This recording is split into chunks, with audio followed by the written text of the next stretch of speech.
All my ducks are Pekins, cook them slow. Let the dill sauce or their bodies flow.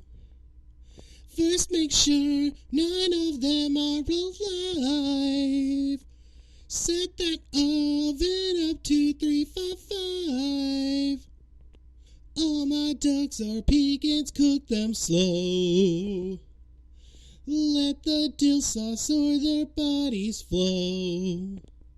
First make sure none of them are alive.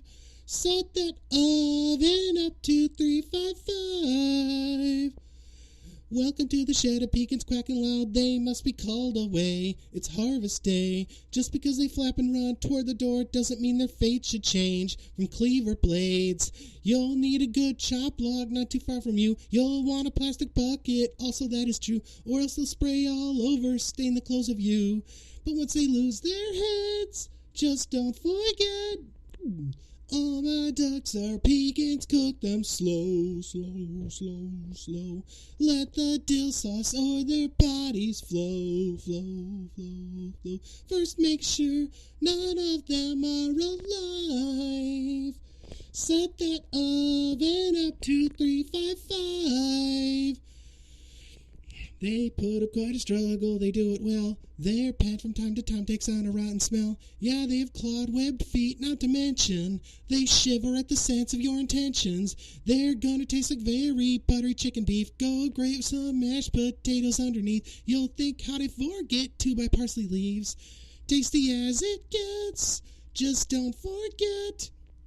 All my ducks are Pekins, cook them slow.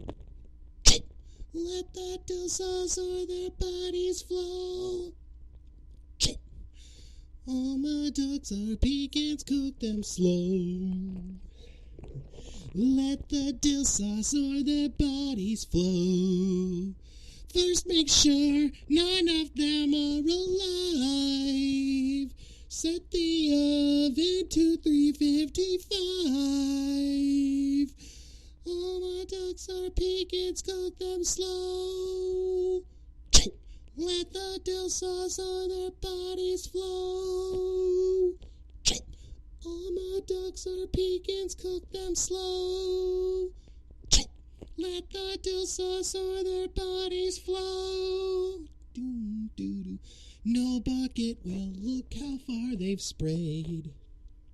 It's best I warn you, it might stain that way. The feather water's a boiling must, and they'll taste splendid to all of us.